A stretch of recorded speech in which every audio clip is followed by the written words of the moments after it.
जय हिंद दोस्तों स्वागत है आपका आपके अपने YouTube चैनल ज्ञानदेही होस्ट में। और इस वीडियो में मैं आपको बताने वाला हूं ASC units of 71 sub area HQ northern command group C offline form 2021 के बारे में कि कैसे आपको इस भर्ती का फॉर्म फिलअप करना है। तो आप इस वीडियो को देखते रहिए, मैं आपको इसके बारे में पूरी जानकारी देने वाला हूं जिससे कि आप इस फॉर्म को बिना किसी मिस्टेक के घर बैठे भर पाओगे। तो चलिए दोस्तों शुरू करते हैं।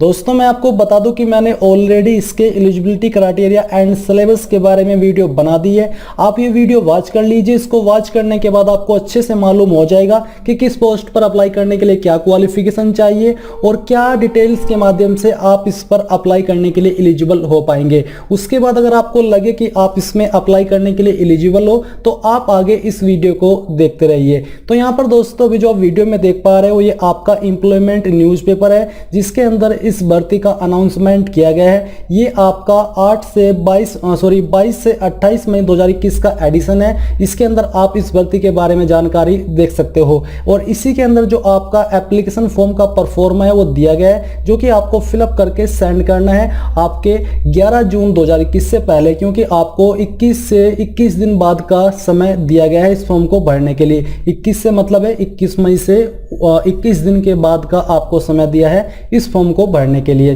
तो ये आपका एप्लीकेशन फॉर्म का परफॉर्मा है जिसका जो PDF में आपको जल्दी वीडियो का जो डिस्क्रिप्शन है उसमें लिंक के माध्यम से प्रोवाइड करा दूंगा। अभी PDF अवेलेबल नहीं हुआ है क्योंकि एम्प्लॉयमेंट न्यूज़पेपर की जो वेबसाइट है वो तुरंत आपको PDF नहीं देती है, कुछ टाइम बाद देती है। मे बी आपको कल तक PDF देखने को मिल जाए। जैसे ही PDF आप डाउनलोड कर ले तो उसके बाद आप ये जो प्रोसेस मैं आपको बताने वाला हूँ, डिटेल्स आपको बताने वाला हूँ, इनको फॉलो कर लीजिएगा।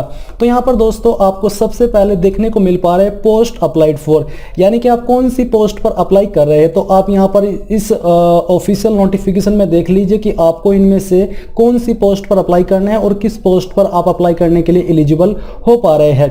फिर आपको उसी पोस्ट का नाम यहाँ पर लिख देना है और आपको ये जो फॉर्म भरना है आपको पहले ही यहाँ पर बोला जा रहा है कि form should be either typed और filled in blue ink ball point pen only, यानी कि या तो आपको इस फॉर्म को टाइप के माध्यम से भरना है यानी कि टाइप करना है, या फिर आपको जो blue ink ball point pen होता है उसका इस्तेमाल करके भरना है। इसके अलावा अगर आप किसी और माध्यम से इसको भरोगे या फिर किसी और पेन का इस्तेमाल करोगे तो आपका फॉर्म रिजेक्ट कर दिया जाएगा। तो यहाँ पर आपको अपनी पोस्ट का नाम लिखना है। फिर आते हैं नेम ऑफ द कैंडिडेट। यहाँ पर आपको अपना नाम अंग्रेजी के बड़े अक्षरों में ब्लॉक लेटर में 10वीं की मार्कशीट के अनुसार लिखना है। फिर इसके बाद आपको फादर्स मदर नेम यानी कि या तो आपके पिता का नाम या फिर अपनी माताजी का नाम आपको देना है। साथ ही आपको यहाँ पर कलर्ड पासपोर्ट साइज फोटोग्राफ चिपकाना है जो कि सेल्फ अटेस्टेड होना चाहिए, आपको कहीं से अटेस्ट करवाने की आवश्यकता नहीं है। 4 पॉइंट के अंदर आपको अपनी डेट ऑफ बर्थ 10th की मार्कशीट के अनुसार लिखनी है, जो कि यहाँ पर आपको बोला है कि एज पर बर्थ सर्टिफिकेट या फिर matriculation certificate photocopy attached duly self attested. साथ ही आपको जो आपकी मार्कशीट की फोटोकॉपी है सेल्फ अटेस्टेड इस फॉर्म के साथ अटैच करके सेंड भी करनी होगी। फिर 5 पॉइंट के अंदर आपको 1 जून 2021 तक आपकी उम्र कितनी हो जाती है वो काउंट करके ईयर्स यहाँ पर लिख देने हैं, मंथ यहाँ पर लिखने और डेज के सामने डे लिखना है, यानी कि एज काउंट करके लिखनी है।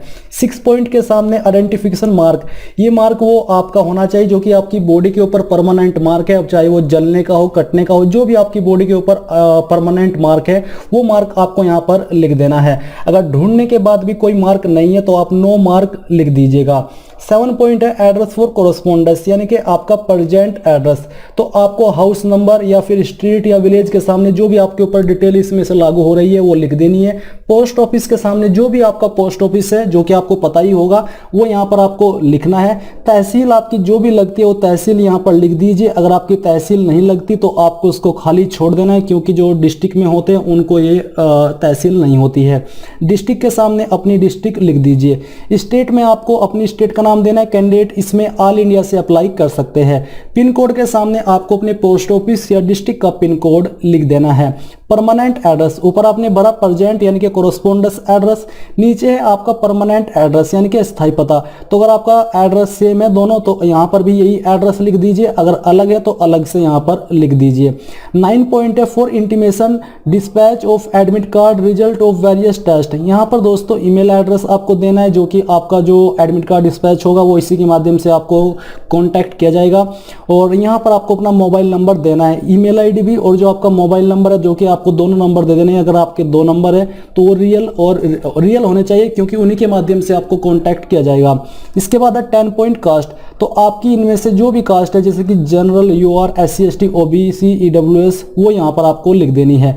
अगर आप इस फॉर्म को SC ST OBC EWS से भर रहे हो तो आपको उसकी जो आपका सर्टिफिकेट है उसकी फोटोकॉपी इस फॉर्म के साथ अटैच करनी होगी। और अगर आप जनरल से भर रहे हो तो आपको अटैच करने की कोई आवश्यकता नहीं पड़ेगी। तो आपको अपनी कास्ट यहाँ पर लिख देनी है। फिर इसके बाद दोस्तों यहाँ पर आता है 11 point, category for which applied, यानी कि आपने जो ऊपर बताया वो तो आपकी रियल कैटेगरी है। नीचे है कि आप कौन सी कैटेगरी में अप्लाई कर रहे हैं, वो तो आपने अपनी खुद की कैटेगरी बताई है, जैसे कि मैंने आपको अभी कहा। और नीचे है आपकी किस कैटेगरी में आपने अप्लाई किया है वो, क्योंकि इसमें काफ़ी सारा कन्फ्यूजन होता है कि सर उसमें क्या भरे। तो यहाँ पर आपसे पूछा कि आपने कौन सी कैटेगरी के लिए अप्लाई किया है, क्योंकि आप अपनी कैटेगरी से बाहर होकर दूसरी कैटेगरी में भी अप्लाई कर सकते हैं, इसीलिए ये ऑप्शन यहाँ पर दिया गया है। कैटेगरी फॉर विच अप्लाइड, आपने कौन सी कैटेगरी के लिए अप्लाई किया है वही कैटेगरी आपको यहाँ पर लिख देनी है, इस जो आपको जगह दी जा रही है इसके सामने। एजुकेशन क्वालिफिकेशन, जो कि आपकी हाईएस्ट क्वालिफिकेशन है, 10th है, 12th है, जो भी है वो यहाँ पर लिख दीजिए। इसमें नॉर्मली आपसे कम से कम 10वीं पास मांगी है। अगर आपकी 12th पास हो तो आप दे सकते हैं, नहीं तो आप 10th भी लिख दीजिए, कोई प्रॉब्लम नहीं होगी। साथ ही आपको उसकी फोटोकॉपी इस फॉर्म के साथ अटैच करनी होगी। मैं आपको साथ के साथ बताते चल रहा हूँ कि कौन कौन से डॉक्यूमेंट आपको इस फॉर्म के साथ अटैच करने हैं। फिर यहाँ पर दोस्तों 13 पॉइंट है एक्सपीरियंस सर्टिफिकेट। अगर आपने ऊपर इस फॉर्म जो एलिजिबिलिटी की जानकारी है वो देखी होगी तो आपको यहाँ पर बताया कि किस पोस्ट पर क्या क्वालिफिकेशन, क्या एक्सपीरियंस मांगा है, तो आपको मालूम तो हो ही गया होगा कि क्या जानकारी यहाँ पर आपको जरूरी रूप से भरनी है। तो यहाँ पर दोस्तों आपको पोस्ट वाइज बताया जा रहा है कि किस पोस्ट पर क्या चीज जरूरी रूप से आपसे एक्सपीरियंस के रूप में मांगी है, जैसे कि civil motor drivers, vehicle mechanic, fireman, labour. तो जिस पोस्ट पर भी आप अप्लाई कर रहे हो उसी के सामने आपको राइट टिक लगा देना है। जैसे कि मान लीजिए आप अप्लाई कर रहे हो लेबर की पोस्ट पर, तो आपके पास should be proficient in trade work issued by employer. Basically आपके पास जो आपकी लेबर का वर्क है उसके बारे में जो ट्रेड वर्क आपका होता है वो होना चाहिए, जो कि एम्प्लॉयर के द्वारा इशू किया गया हो। तो उसके सामने आपको टिक कर देना है अगर आप इस पोस्ट पर अप्लाई कर रहे हो और आपके पास कोई लिखित में एक्सपीरियंस टाइप कोई जानकारी है कि हाँ मैंने यहाँ पर काम किया है। किसी से आपको एक बनवा लेना है, उस पर मोहर लगवा लेनी है, या अगर मोहर है तो वो, नहीं तो साइन करवा करके भी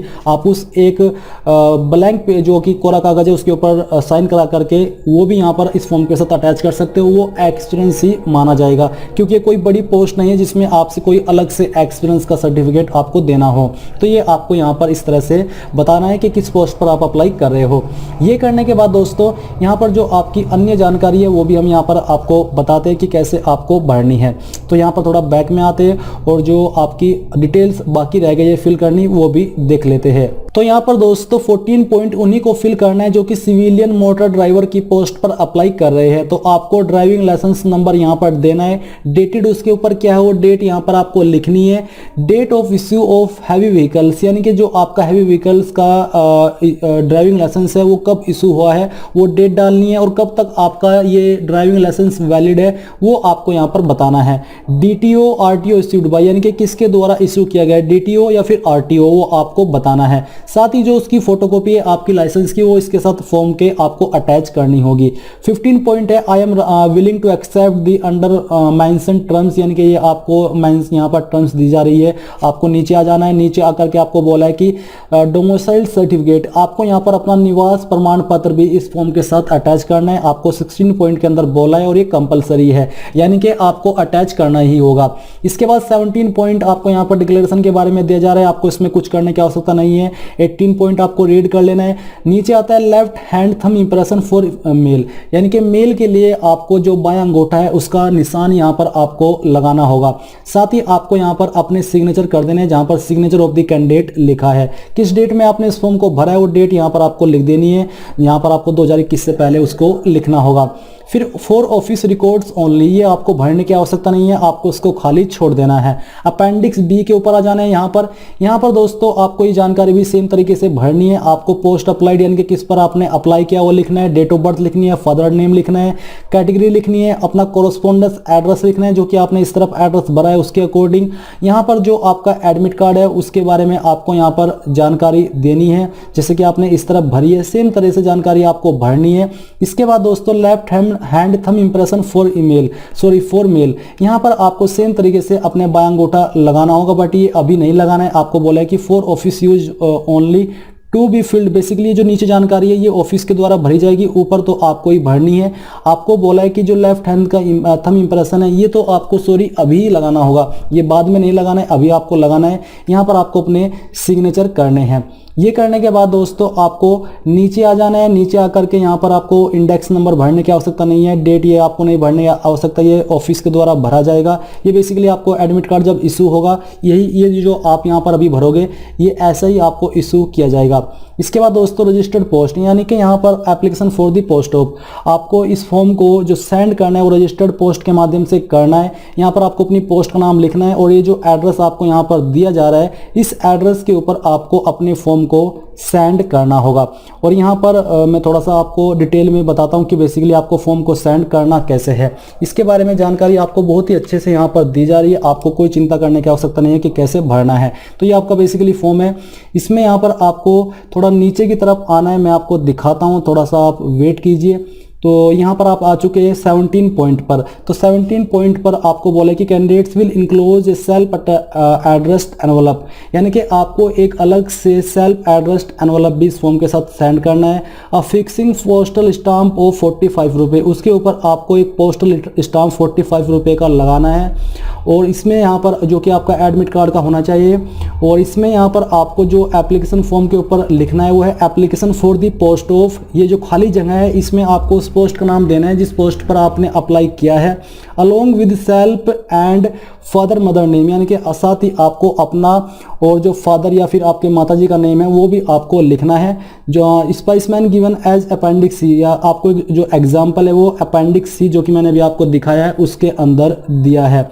certificate self attested on A4 size plain paper as per appendix B, यानी कि जो आपके सर्टिफिकेट है वो A4 साइज प्लेन पेपर के रूप में होने चाहिए अपेंडिक्स बी की तरह। Application will not be entertained without appendix A और सी, यानी कि अगर आपका अपेंडिक्स ए और सी नहीं होगा तो ये फॉर्म आपका एक्सेप्ट नहीं किया जाएगा। साथ ही उसके ऊपर आपका 45 रुपये का स्टाम्प भी होना चाहिए क्लोजिंग डेट से पहले। और ये जो फॉर्म है आपका क्लोजिंग डेट से पहले पहुंच जाना चाहिए, जो कि आपके फॉर्म भरने की डेट मैंने आपको बताई थी 21 दिन बाद तक है इस नोटिफिकेशन के जारी होने के बाद में। यहाँ पर आपको बोले कि जो आप इस फॉर्म को भर दी, application must be posted to the address only under या तो रजिस्टर्ड पोस्ट या स्पीड पोस्ट या फिर नॉर्मल पोस्ट, इनमें से जिस माध्यम से चाहे आप अपने एप्लीकेशन फॉर्म को सेंड कर सकते हो। और यहाँ पर किन चीज़ों का आपको ध्यान रखना है उसके बारे में भी आपको जानकारी दी जा रही है। जो जो पॉइंट्स आपको ध्यान रखने हैं उसके बारे में आपको यहाँ पर इस F पॉइंट के अंदर जानकारी दी जा रही है। तो आपने यहाँ पर संपूर्ण जानकारी समझ ली है कि कैसे आपको फॉर्म को भरना है और कैसे आपको सेंड करना है। ये जो जानकारी अपेंडिक्स सी की थी वो आपने यहाँ पर देख लिया है, अपेंडिक्स भी आपका ये है। ये सभी आपके इस फॉर्म के साथ आपको भेजने हैं। PDF में आपको जल्द ही यहाँ पर इस वीडियो के डिस्क्रिप्शन में लिंक के माध्यम से अपनी वेबसाइट के ऊपर प्रोवाइड करा दूंगा, जो कि एक अच्छे से PDF होगे, उसमें आपको ये जो कन्फ्यूजन है वो देखने को नहीं मिलेगा। तो ये थी दोस्तों आपकी HKM northern command group C offline form 2021 के बारे में पूरी जानकारी। आई होप ये जानकारी आपको पसंद आई होगी। अगर आई है तो आप इस वीडियो को लाइक, शेयर और आपके अपने YouTube चैनल ज्ञानदेव होस्ट को सब्सक्राइब करके बेल आइकन को ऑन कर ले। Thanks for watching. जय हिंद।